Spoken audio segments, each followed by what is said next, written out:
Today in America, an astonishing 30% of our population suffers from either anxiety or depression, and sometimes both.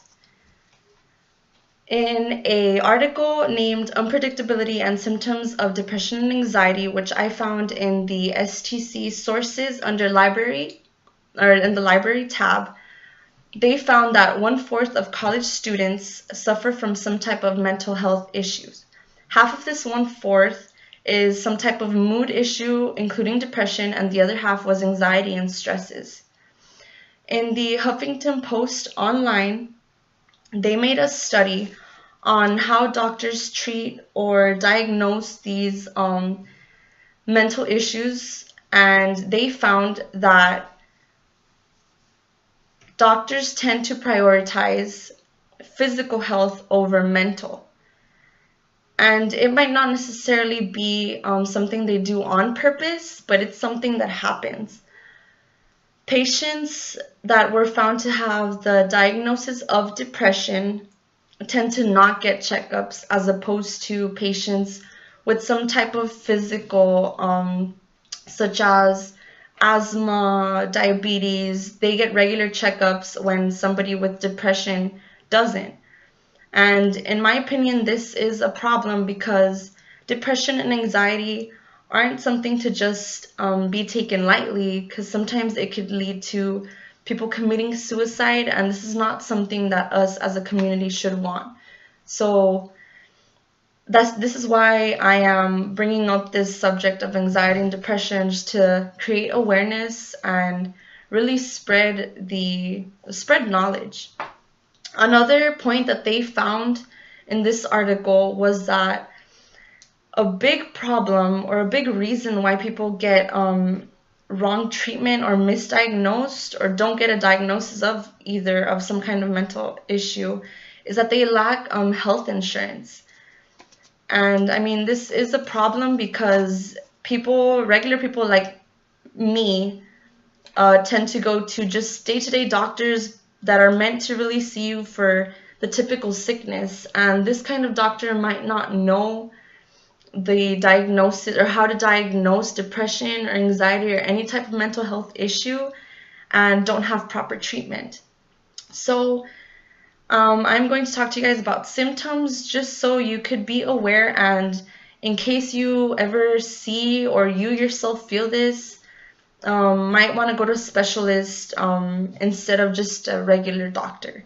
So first off, I'm going to cover anxiety, and I have this poster up here. I'm going to bring it closer just so you can see better.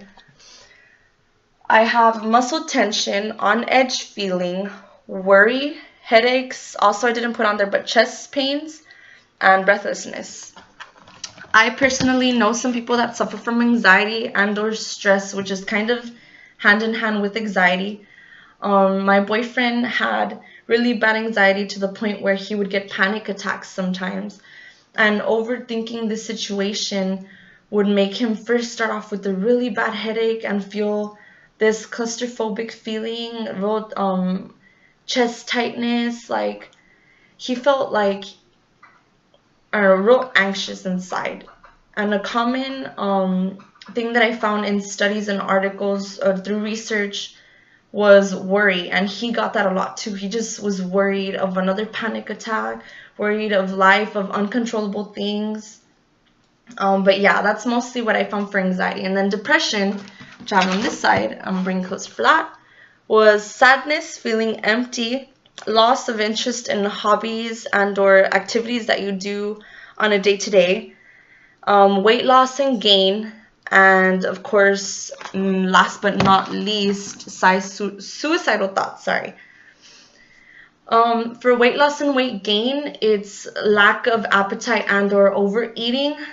And suicidal thoughts, I mean, this is the reason why I covered this topic, is because in my opinion, this is very important. People, of course, you do not want to lose people due to just having some mental issue that could have been helped.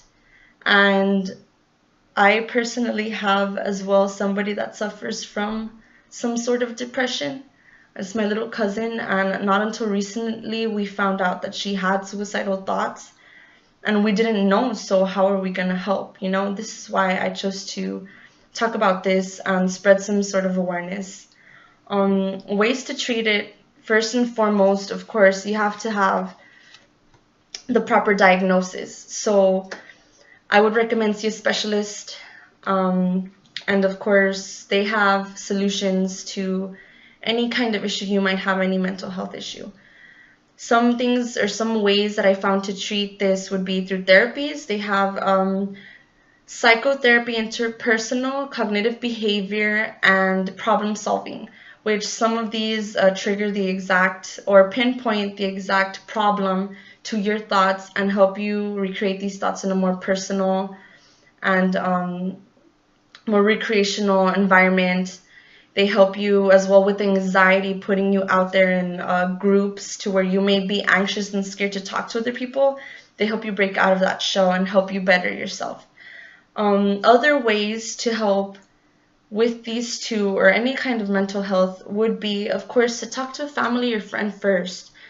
They will always have your back and should be the first person you turn to. Any friend that cares about you enough is going to help you no matter what. And family, they're there for you all the time. Any other way would be support groups. And I found many pages out there that anybody can join. So yeah, support groups out there. Family, of course, is already mentioned. And of course, since the society of today is based a lot through the internet, it would be great to, if you have some sort of social media, to spread the awareness, spread the word. As I found an importance of raising depression awareness, which was a website online, they talk about joining support groups, which is a big help, and spreading the awareness. So yeah, just share a link, put a little post, and spread the love and awareness. Thank you.